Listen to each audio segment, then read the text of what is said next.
Dear friends, कैसे हैं आप सब। उम्मीद करती हूँ कि आप लोग अच्छे नहीं बल्कि बहुत अच्छे होंगे। सबसे पहले मैं अपने हर बढ़ते हुए सब्सक्राइबर को थैंक्स कहती हूँ, जिनकी वजह से मुझे आगे बढ़ने का मोटिवेशन मिलता है। फ्रेंड्स, जो ज़िंदगी होती है वो सबसे ज़्यादा कीमती होती है, इसलिए अपनी ज़िंदगी की हिफाजत खुद से करनी चाहिए। लेकिन जब आप पर किसी और की ज़िंदगी की जिम्मेदारी हो तब उसे बखूबी निभाना चाहिए। तब ज़रा सी भी लापरवाही के लिए कोई स्थान नहीं होता। हम इस बारे में क्यों बात कर रहे हैं, हम आगे इस बारे में डिटेल में चर्चा करेंगे। लेकिन फ्रेंड्स, आप लोगों ने वो मूवी देखी होगी रनवे 34। उसमें क्या था, एक नज़र को ये देखने पर लग रहा था कि जो अमिताभ बच्चन है वो बहुत ज़्यादा रूड है, केवल साइन करना ही तो वो भूला था और उसने उसे नौकरी से बर्खास्त कर दिया। लेकिन फ्रेंड्स, वो एक ऐसा मुद्दा था, वो एक ऐसा डिपार्टमेंट था कि वहां पर पायलट की छोटी से छोटी गलती से भी यात्रियों को अपनी जान से हाथ धोना पड़ सकता था। इसलिए वो उस मामले में कहीं से भी रूड नहीं था। गलतियों से सीखना, गलतियों को वापस ना दोहराना, यही एक अच्छे पायलट की पहचान होती है। बचाव कार्य का क्या मतलब होता है? बचाव कार्य का यही मतलब है ना कि रेस्क्यू किया जाए जब लोगों को, तो अगर एक भी जिंदगी सांस ले रही है तो जाकर उसकी हिफाजत की जाए।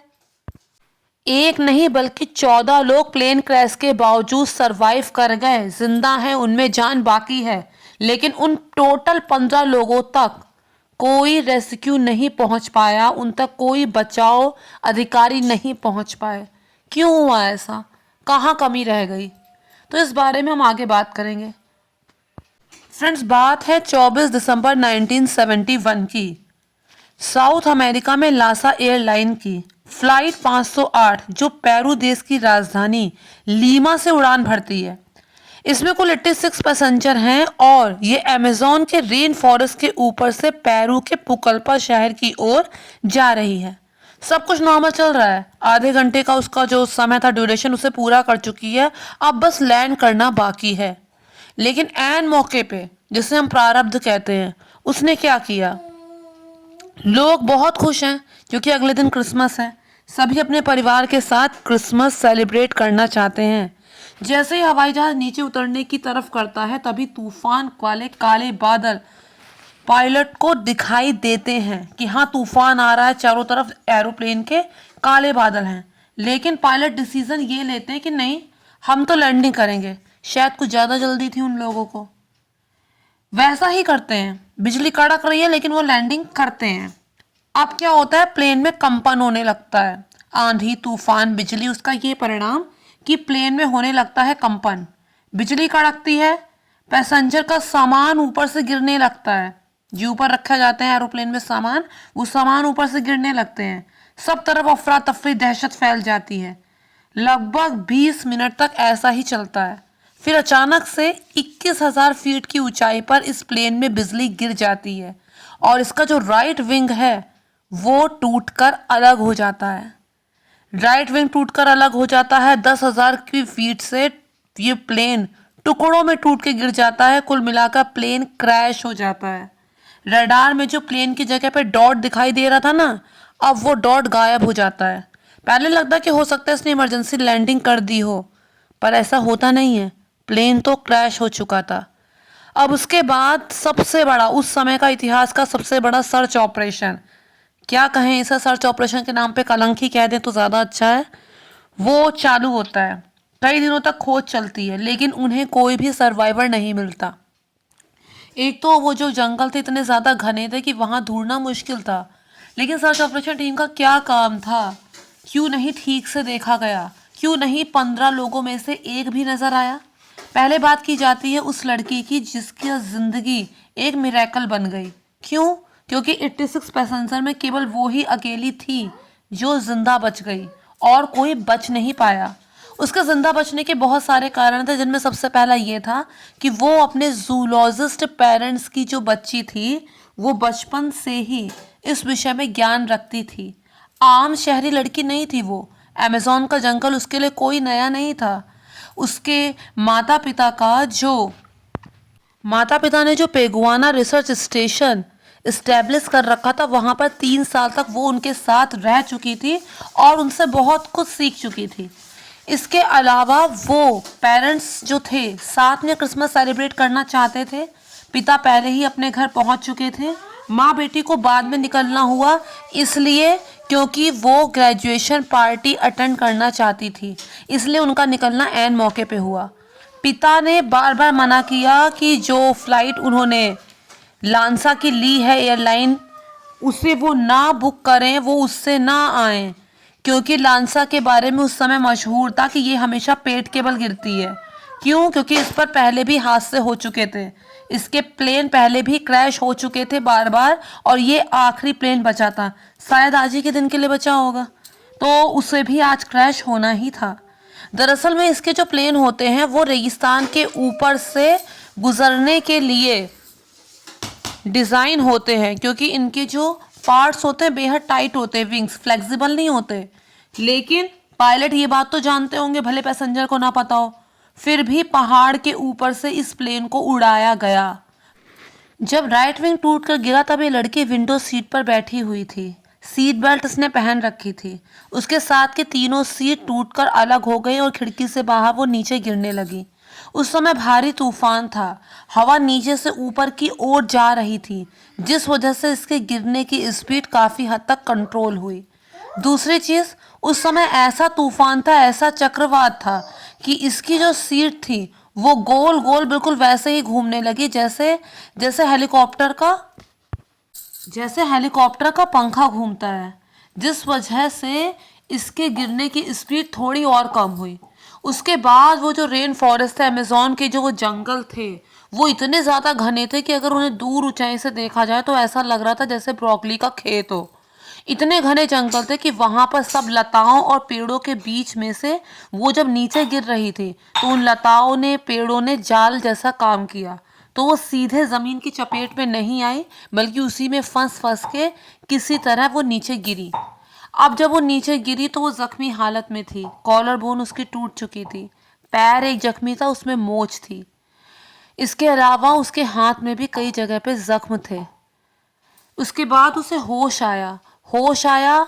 अब उसे कुछ नहीं पता, लेकिन अकेले होने के बावजूद उसमें हिम्मत थी। माँ को आवाज़ देती कि शायद वो भी कहीं जिंदा हो, लेकिन माँ जिंदा नहीं होती। उसने 3 साल अपने जूलॉजिस्ट पेरेंट्स के साथ रिसर्च स्टेशन में बिताए थे, जिस वजह से वो जानती थी कि जंगल में कौन से जानवर खतरनाक हैं, कौन से पौधे खतरनाक हैं, किनसे दूर रहना है, और इस तरह के अमेज़न के जंगल में किस तरह से सरवाइव करना है। लेकिन अभी उसके पास कोई होप नहीं थी तो 17 साल की बच्ची ही। तो क्या होता है कि पहले तो कई घंटे वो क्रैश साइट में ही इधर उधर भटकती रहती है, लेकिन उसके बाद उसे एक उम्मीद की किरण दिखाई देती है। उसे पानी टपकने की आवाज़ सुनाई देती है। उसके पिता ने एक बार उससे कहा था कि कभी अगर जंगल में खो जाओ तो हमेशा ये देखना कि पानी कहाँ बह रहा है, पानी की उस धारा को पकड़ के चलते रहना, उसे फॉलो करते रहना। वो धीरे धीरे पतली सी धारा बड़ी धारा में बदल जाएगी, बड़ी धारा और बड़ी धारा में बदल जाएगी, फिर छोटी नदी और फिर बड़ी नदी आएगी, और बड़ी नदी के किनारे हमेशा बस्ती होगी। ऐसा उसके पिता ने बताया था। उसने भी वैसा ही किया। उसे पानी जब टपकने की आवाज़ आई तो उसने देखा झाड़ियों में मिट्टी से पानी की एक छोटी सी धारा बह रही थी। बस वो उसी को फॉलो करती। सुनने में तो बड़ा आसान लगता है कि खाली पानी को ही तो फॉलो करना है, लेकिन पानी कभी भी ठीक ठाक वाली जगह से जंगल में नहीं गुजरता है। बीच में जहरीली झाड़ियाँ आती हैं, कटीली झाड़ियाँ होती हैं, पेड़ पौधे लगे होते हैं, कुछ चिकने पत्थर होते हैं, इतनी ज़्यादा मुसीबतें होती हैं कि सिर्फ पानी को फॉलो करना आसान नहीं होता।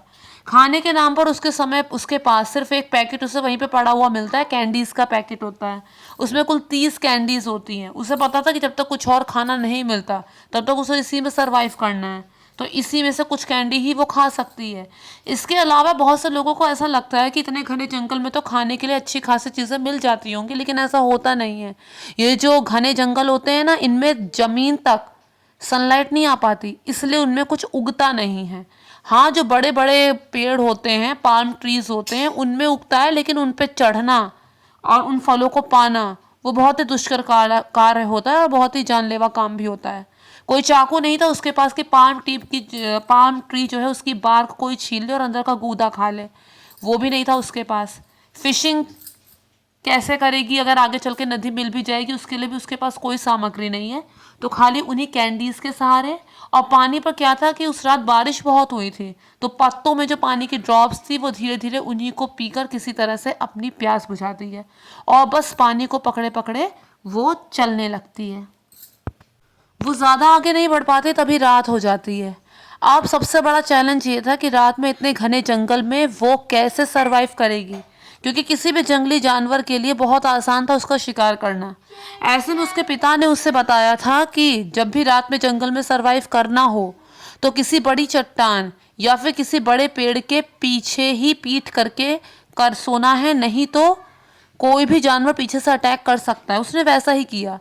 वो जानते थे कि पत्थर को घिस के आग कैसे जलाई जाती है, लेकिन उस टाइम पर वो नहीं कर सकते थे क्योंकि रात भर पानी की वजह से सब कुछ गीला गीला था और बार बार प्रयास करने के बावजूद आग जल नहीं रही थी। जैसे तैसे उसने एक बड़े से पत्थर के पीछे पीट करके रात काटी। वो इतनी ज़्यादा चोट की वजह से और थकान की वजह से थक गई थी कि एकदम गिरते ही उसे नींद आ गई। सुबह उसकी आँख खुलती है और वो अपने आप को जिंदा पाती है, किसी जानवर का वो शिकार नहीं होती। और उसके बाद वो फिर वहीं पानी को फॉलो करती रहती है, पानी के पीछे चलती रहती है। एक आंख सूजी हुई थी जिससे बहुत ही कम ना के बराबर दिख रहा था। चश्मा टूट चुका था, इसलिए दूर का साफ दिखाई नहीं दे रहा था। कोई शॉर्टकट भी इस वजह से नहीं ले सकती थी, बस लाइन सी दिख रही थी हल्की सी और उसी को पकड़े पकड़े बस चलते रहना है, चलते रहना है, इतना ही उसे पता था। 3-4 दिन तक तो उसे रेस्क्यू हेलीकॉप्टर की आवाज़ सुनाई देती थी, लेकिन वो इतने घने जंगल कि बार बार प्रयास करने पर भी ना उसकी आवाज़ वहां तक पहुंच पा रही थी, ना ही पायलट उसे नोटिस कर पा रहे थे। जान चुकी थी वो कि अब उसे जो करना है अकेले ही करना है। बीच में उसे चलते चलते कुछ लाशें भी दिखाई दी जो प्लेन क्रैश में मारे हुए लोग थे, जो मिट्टी में अंदर तक धंसे हुए थे। वल्चर्स दिखाई दिए उसे जो उन लाशों के आसपास मंडरा रहे थे, लेकिन इस समय उसके सामने बस यही था कि अगर जिंदा रहना है तो बस चलते रहना है, चलते रहना है, और उसने वही किया। 5वां दिन आ गया और उसे अभी तक कुछ भी और जंगल में खाने को नहीं मिला था, बस वही उन्हीं कैंडीज का सहारा था। लेकिन उसे बस इतना पता था कि उसे चलते रहना है। फिर धीरे धीरे क्या होता है कि वो जो पानी की पतली सी स्ट्रीम थी वो एक बड़ी स्ट्रीम में बदल गई। कुछ आशा उसे जगी कि अब शायद वो बाहर निकल पाएगी, लेकिन वो मानसिक और शारीरिक रूप से पूरी तरह से कमज़ोर हो चुकी थी। अब वो बड़ी स्ट्रीम एक छोटी नदी में बदल गई। उसे कुछ उम्मीद और बढ़ी कि अब वो इसी तरह से शायद इंसानी बस्ती तक पहुंच जाए। अपनी प्यास बुझाने के लिए नदी का पानी पीती जिसमें कुछ मिनरल्स थे, इसलिए थोड़ी देर तक तो ऐसे लगता कि पेट भरा हुआ है, लेकिन थोड़ी देर बाद फिर वही जोर की भूख लगने लग जाती। उसकी भूख भी असहनीय हो गई थी, लेकिन उसके पास कोई और चारा नहीं था। उसके पास कोई ऐसी चीज़ नहीं थी जिससे वो मछली ही पकड़ सके। बस वो पानी को फॉलो करते हुए आगे बढ़ती जा रही थी। उसने सोचा कि धीरे धीरे जो मैं किनारे किनारे चल रही हूँ, क्यों ना नदी में कूद कर तैर कर ही निकल जाऊँ। फिर उसने ऐसे ही किया। वो दिन के समय नदी में कूद जाती और नदी की धारा के साथ तैरते तैरते बहुत दूर तक आगे निकल जाती। रात होते ही वो नदी से बाहर आ जाती और कहीं शेल्टर ढूंढती।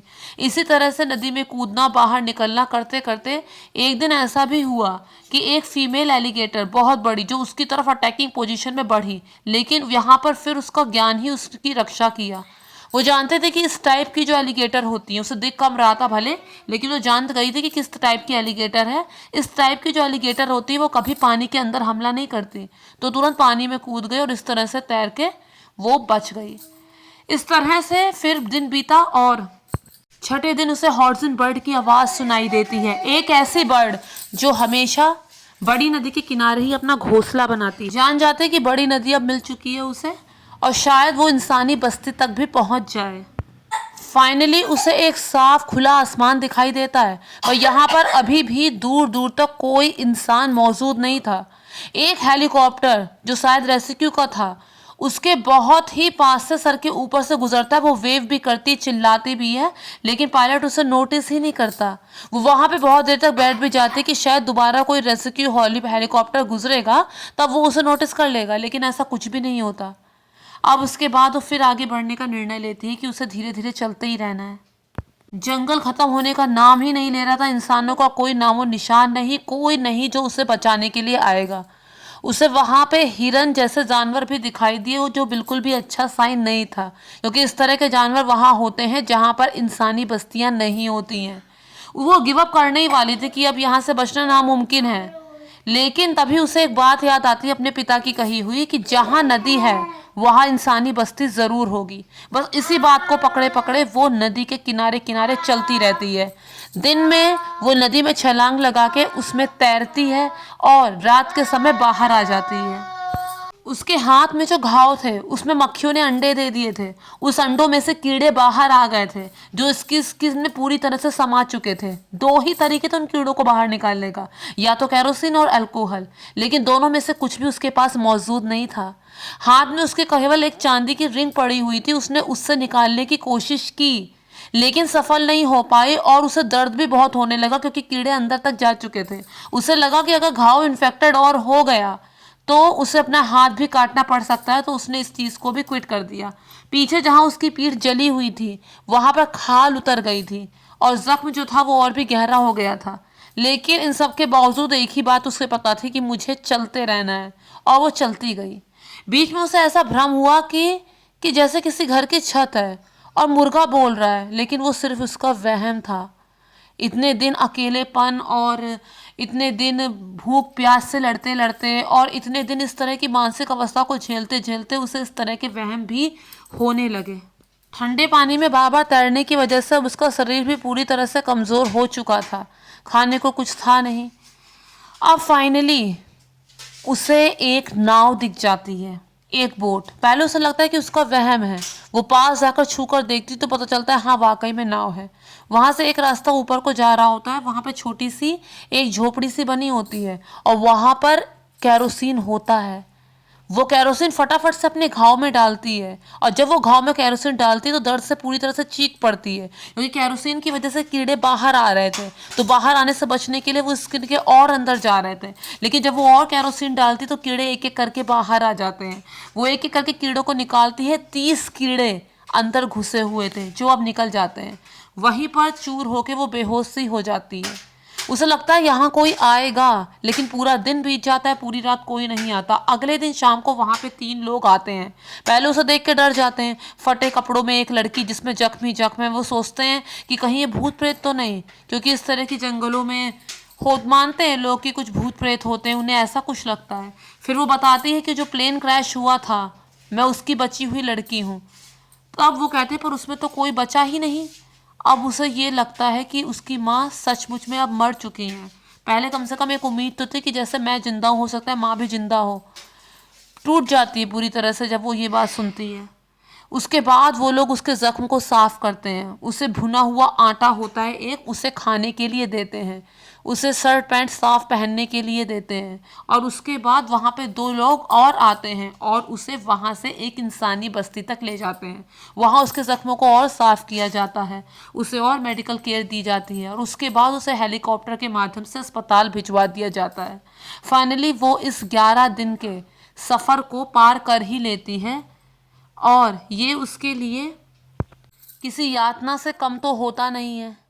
उसके बाद वो अपनी ज़िंदगी जो है इन्हीं अमेज़ॉन के जंगलों को कंजर्व करने में समर्पित कर देती है। अपने पिता की तरह ही जूलॉजिस्ट बन जाती है और बाद में उनके द्वारा इस्टेब्लिश किए गए रिसर्च स्टेशन को वो खुद संभालती है। 2000 में उसके पिता की मृत्यु हो जाने के बाद वो उनके रिसर्च स्टेशन की हेड बन जाती है। आज इनकी उम्र 71 ईयर्स की है। वो अभी भी जिंदा हैं और उस हादसे को वो कभी भूली नहीं हैं। वो उनके जहन में वैसे का वैसा है। तो फ्रेंड्स, सर्वाइवल कितना ही मुश्किल क्यों ना हो, लेकिन हमें याद रखना चाहिए कि उसने तो इससे भी ज़्यादा बदतर स्थितियों को झेला है। तो जब वो कर सकती है, वो हिम्मत नहीं हारी, तो हम और आप हिम्मत कैसे हारें। हमें भी आगे बढ़ता ही रहना है। हाँ, कई बार ऐसी स्थिति होती है कि जब हमारे हाथ में कुछ नहीं होता और हम उसमें कुछ भी नहीं कर सकते, तो उन स्थितियों को परमात्मा पे छोड़ देना ही श्रेष्ठ होता है। जो चीज़ें अपने बस में ना हो उनके लिए। तो फ्रेंड्स, उम्मीद करते हैं वीडियो पसंद आया होगा। पसंद आया तो मेक श्योर मेरे चैनल को सब्सक्राइब, वीडियो को लाइक और शेयर जरूर कीजिए। Thank you friends, thank you so much.